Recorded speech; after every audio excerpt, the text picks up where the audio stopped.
Hey guys, welcome back to my channel. Today I am doing a video on how we teach life skills in our homeschool, and this is a part of mine and Jessica from the Waldock Way's monthly open homeschool show and tell collaboration that anybody on YouTube is welcome to join. So if you homeschool and you have a YouTube channel, and you want to share along with this month's topic is life skills in your homeschool, then the info for that is in the description box down below.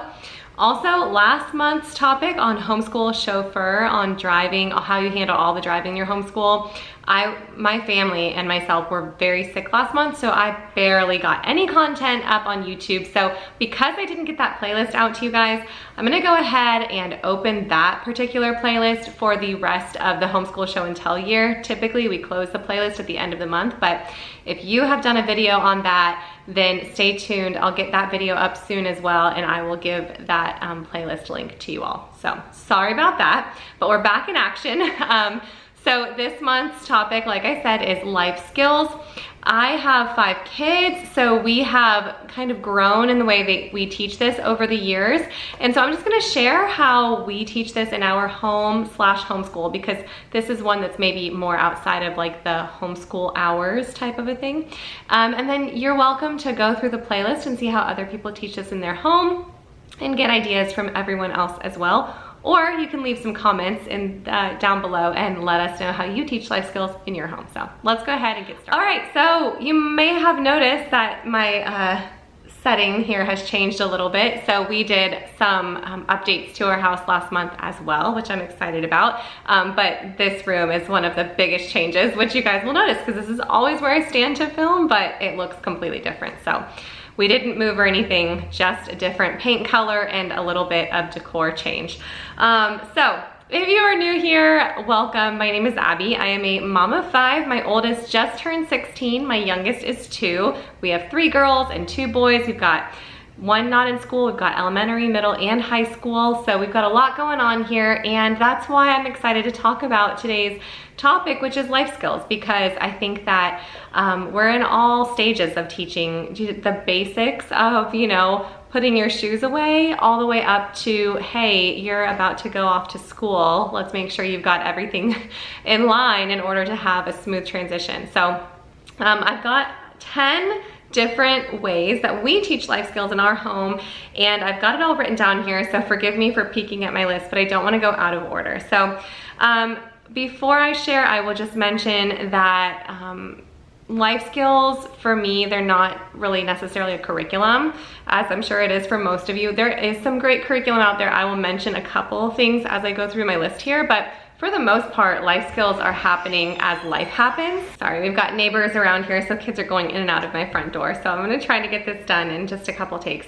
So as I was saying, life skills happen as life happens, right? If you're wanting to teach a kid how to bake or how to scramble an egg, that's gonna happen as you're doing those things, and it's not necessarily when you're sitting down at the school table. And so it's a funny thing, because we try to focus on a life skill each term and a handcraft each term, but that doesn't always mean that we're folding that into our homeschool routine. So for example, there have been seasons where, you know, I'm trying to train my kids in getting their laundry done efficiently and well, putting it away. You know, here's how you operate a washing machine for my younger ones, and here's how you sort things and put them away better, and when you do and don't wash things and stuff like that. So we'll maybe focus on that more for a term, but then we go back to that just being a part of their normal routine. So maybe I'll be more aware of pulling myself away from my own housework to help my kids, as is the right time, but that's not usually during math lessons. So it can be a little bit tricky to really focus on a life skill as part of your curriculum, because like I said, it just has to happen when life is happening. That being said, I did identify 10 different intentional ways that we tend to focus on them in our homeschool. The first couple have to do with educational skills. So number 1 is our checklist system, and number 2 is an open schedule. So our checklist system is something that I can link down below, and I'll throw a video up here in the corner as well for you. that gives our kids a little bit of freedom in decision making, and that is kind of the life skill there. It's just, these are the things I would like you to get done today or this week. And in whatever order that they do that in, for most of my kids, that's up to them, depending on their age or, you know, ability to focus. But I like to do things by checklist because I like to give them a little bit of freedom in practicing that time management. And also, you know, if one kid would rather just be on a roll with math one day, or they're really into a book they're reading, I want to give them that flexibility as well. But that teaches them time management and just some good studying habits. The second thing is an open schedule. So that is the way that I like to do things is they've got a chunk of time in the morning that they can do with as they please. If they're wanting to do a workout, my older ones like to work out. If my younger ones are wanting to just hang out, play, go outside, be on the scooter, swing in the backyard, they're allowed to do that during these different chunks of time. And then from like 10 to 12, this is the time they're working on their independent work generally. So instead of me telling them exactly what to do at each moment, I like to give them just parameters that we work within. And that has been the way that I've really enjoyed doing things since my kids were younger, but I have seen that pay off as my kids have gotten older. They're very focused with their time. They know what they should be doing within that time. And I also think that it's just best for them at this age for me to not micromanage them, because that's not really teaching them anything at all. I've told them, you know, I can take your cell phone so it's not a distraction, but that's not teaching you anything. You need to learn that self-discipline of setting it down at the right time. If we say, you know, at this time you can't have it, or we'd like you to have, you know, the music off at this time so we can all focus, then I want them to be able to do that on their own. So in the same way, that's how we are with their homeschool. I would prefer that you get things done at this time. And if I were to tell you, do your math lesson first and then your science lesson, that's not necessarily teaching you the best way for you to study, to organize your schedule, and to not procrastinate. I like to let them learn through failing in certain ways, and procrastination and just the way that that kind of comes back to bite you is a really quick lesson learned. So I've always been a fan of giving them the boundaries and then letting them do their own thing within those boundaries. The next few life skills that we focus on in our home are specifically for our older kids. So the first one is meals. The next one is not, well, what did I scratch down here? Not trying harder for them. The next one is financial literacy, and then time management failure, which I have mentioned, but I will go more in depth.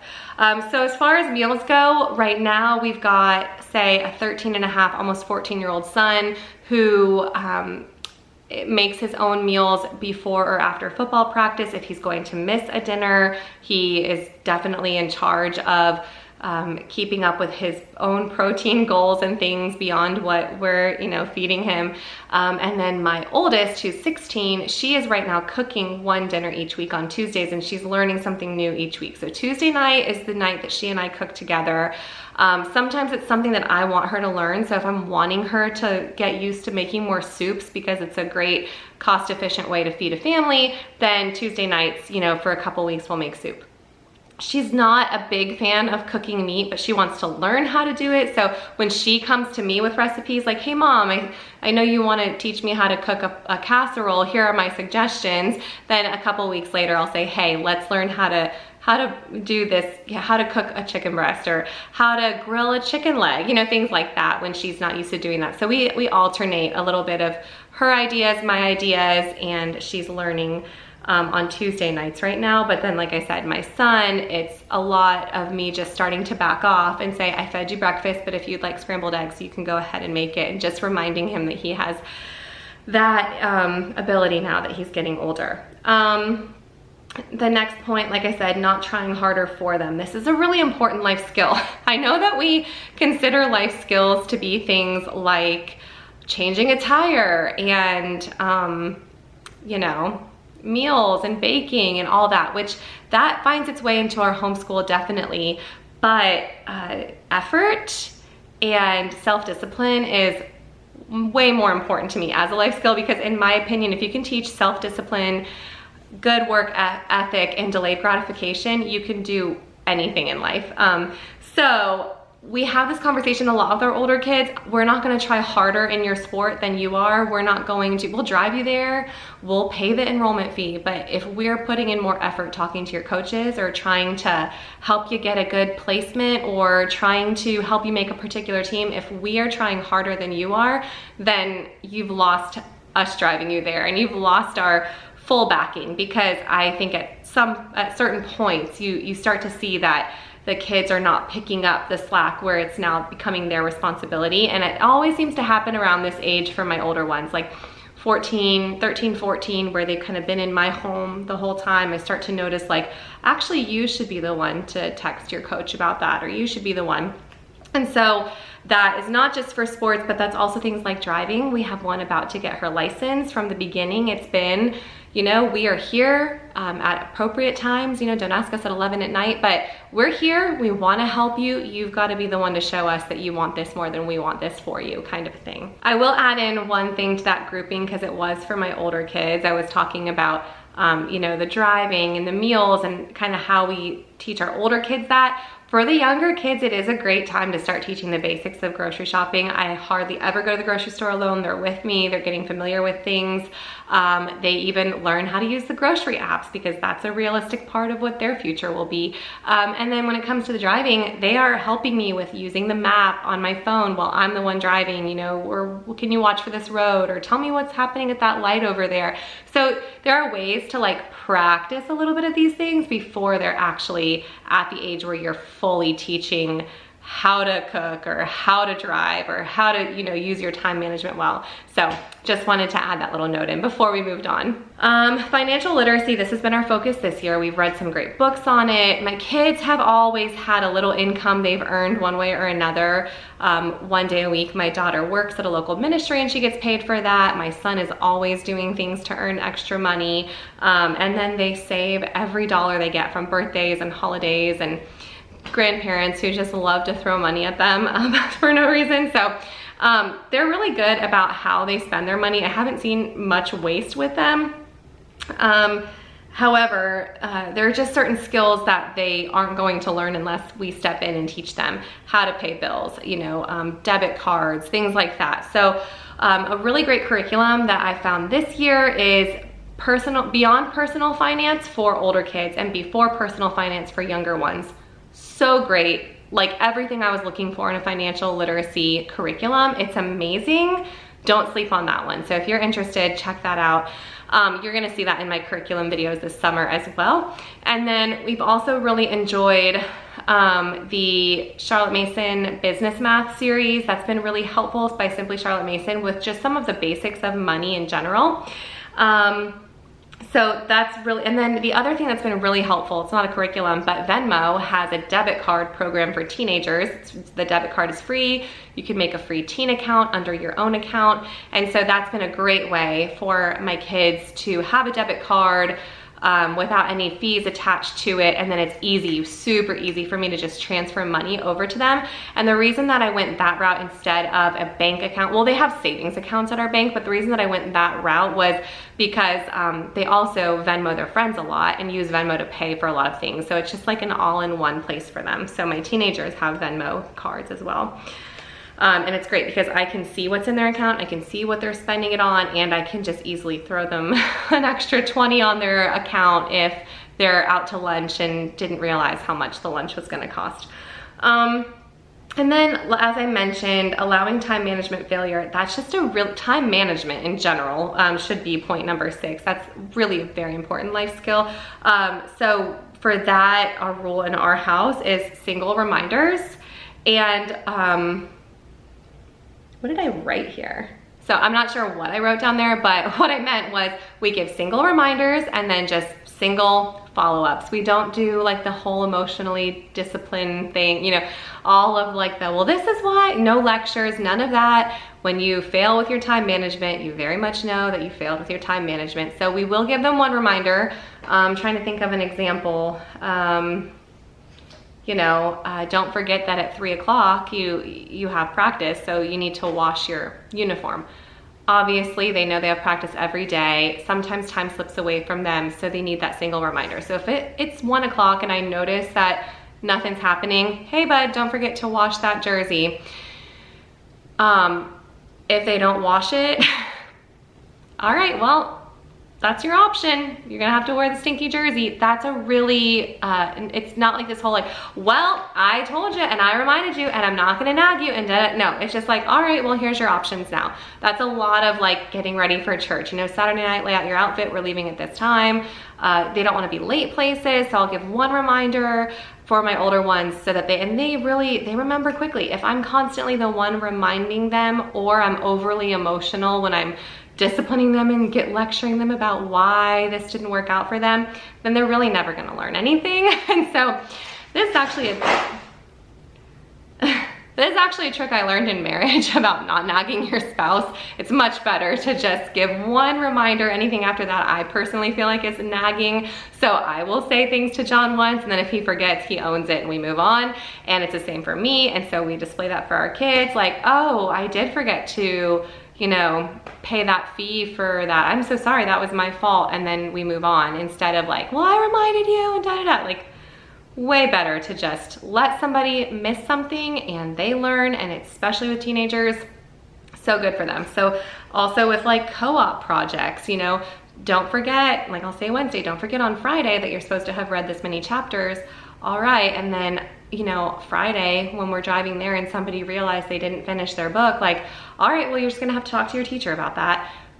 Not emotionally involved.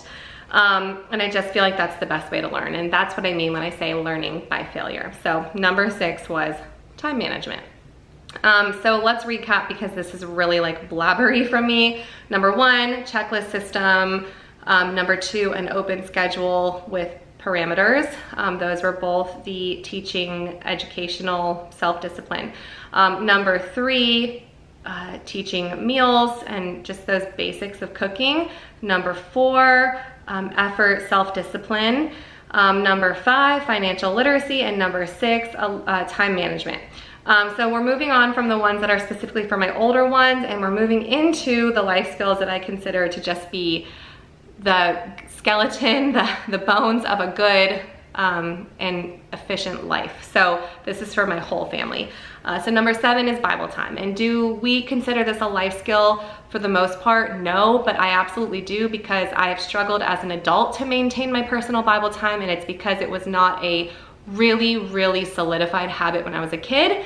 And so giving my kids Bible time, teaching them how to use that Bible time well, teaching them how to study their Bible, those are all things that are really important to me.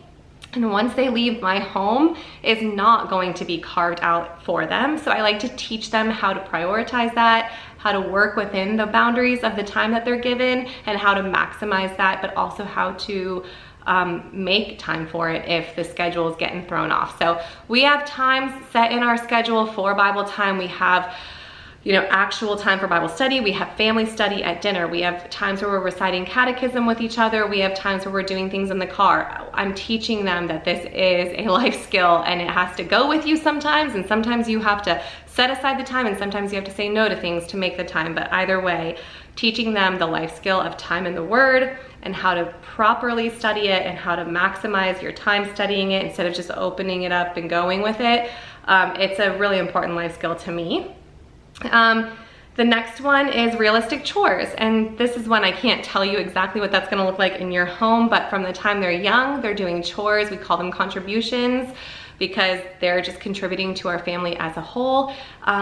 But also we're teaching them how to do things in an orderly way, not so that they're cleaning my house, because as you all know, sometimes it's not actually all that helpful, especially when younger ones are doing the chores, but they grow into it and it teaches them how to make this a part of their life for when they leave our home. And I think that's the purpose of life skills in general. It's not about checking the boxes of all the things they can do. It's about making their life, teaching them the consistency now so that their life is so much easier and more efficient, so they have time to do ministry and family when they leave our home.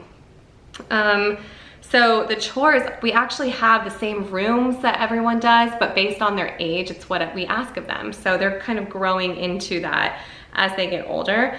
They all have their own laundry day. That's a big one. They all help with putting meals away. That's a really helpful and good one to learn. I'm trying to think like what other ones that people would consider. So I said laundry, cleaning different rooms, yard work, that's another one. Everyone helps with it. It's just a matter of what we're asking of you. And these are all things you're going to encounter when you leave our house. Habit training is the next one, number 9. This is like the main way I would say we teach a lot of life skills. We use Laying Down the Rails by Simply Charlotte Mason. And this has been so helpful for us. And so habit training in general, like whether we're studying it through that book or whether we're just working on building good habits in our home, that is a big one here. So I'll link that book below, but I will also, if I can find it, direct you to a speech or a lecture that Sonia Schaefer from Simply Charlotte Mason did on it that I have always enjoyed. Whenever she does this lecture at different conventions I go to, I go sit in on it because it's always a good refresher. So if I can find it, if it is a video, I think it's a video somewhere, I will link it down below. And in that, she kind of talks about teaching the very basic skills of like remembering to put your jacket up when you get home, and how here's a simple way to not nag them and to not remind them and to not do it for them. And we're gonna build that skill of putting your jacket away every time you get home, and then we're gonna build on top of that. So it's a really good lecture. And then number 10 life skill that is so important for kids of this generation is just discernment with technology. When to use it, how to use it, you know, what to use it for, how to not be afraid of it. That was my thing. I was like way afraid of it. So my kids had funny reactions to technology for a long time. When we started letting them step into the season of discernment a little bit, when they got a little bit older, they had maybe a little more fear of it than was healthy. So again, that's gonna look different for every family based on like what your requirements are, where your convictions are with that. But we have, of course, when my kids were when they're at the age where we believe they need a phone for safety's sake, if they're being dropped off, especially at sports and things, we've gone with Gab phone for the last few years. We also did Techless. Gab is just a little bit more kid friendly depending on their age. But regardless of if it's a safe phone or not, there's no phones in rooms for anybody in our family, no phones in bathrooms for anybody in our family. The phones go to bed when we go to bed, and they all sleep together. All the phones sleep together. Everyone's got old school alarm clocks in their rooms. You know, we've got those types of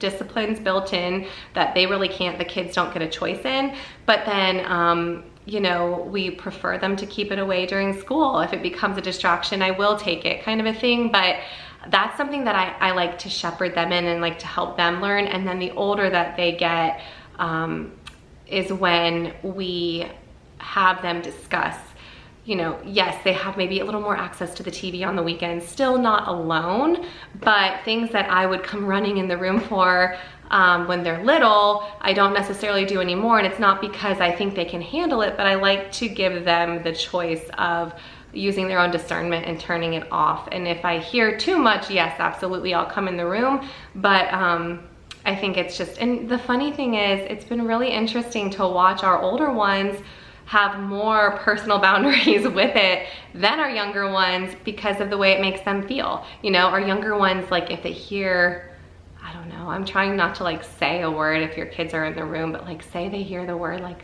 stupid on the show, our younger ones, I think it's a natural instinct as a kid to be like, oh, that was a bad word. But our older ones will be like, oh, that's not appropriate, you know, and they'll change the channel. And I love letting them practice walking out that discernment on their own. So there's that. And then there is just there's a little note here. It's not a life skill necessarily, but just maybe it is. This I've noticed now that we have friends who are driving, now that they're on multiple sports teams, and maybe they're going from the practice field to the game field, and it just makes more sense for one kid to ride with other kids, or you know, or with whoever. A little bit more, there's a little bit more, a little less of me driving, a little more of the, what's the word? Chauffeuring happening from people I might not even know that well. Freedom within boundaries. You know, check in with us. yes, there are apps that can track the kids. I prefer to not use them. I prefer to, I mean, they're there in case of an emergency, but I do prefer communication, and I prefer that they make good decisions on their own and check in with us. And that's not to say that we're like 10, you know, miles emotionally disconnected from our kids, but I like those habits of checking in with us, letting us know what's going on and not depending on apps. You know, my older ones have electric scooters.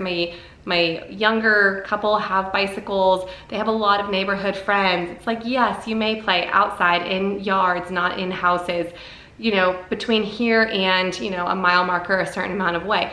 I can still track whoever has a watch, whoever's got an air tag on their scooter. I can still track them, but I like to tell them the boundary and let them operate within that. It's been really healthy, really helpful. You know, with homeschooling, I do not want my kids to be fish out of water. I mean, in some ways, of course, I would like them to be fish out of water when they get into situations that are unsafe. I want them to recognize, like, this is very different than how I was raised, but I don't want them to not be able to make their own decisions. And this is a whole conversation on its own about how we're helping our older ones with decision making and how we're backing off even when it's painful to like let them practice that, because they look at us a lot more than I want them to look at us for decisions. So giving them that freedom, but within boundaries, it's, I think, the best way for them to practice that skill of just decision making. So that was like a special note. I don't know how you guys feel about my take on the life skills chat, but I think it's a little practical and then like a little emotional, you know, discipline, self-control, those are life skills, but also how to cook a meal, do your laundry, and manage your money are also life skills. So that's my list of how we teach that in our home, not even really our homeschool, but in our home.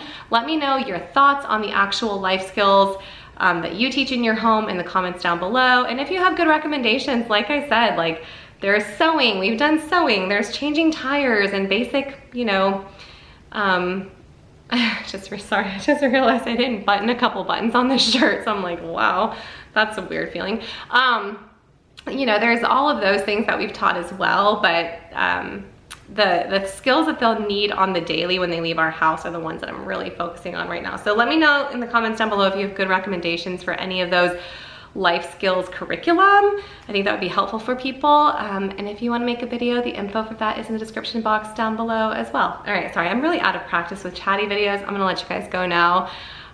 Thank you for watching if you stuck through the end. Bye guys.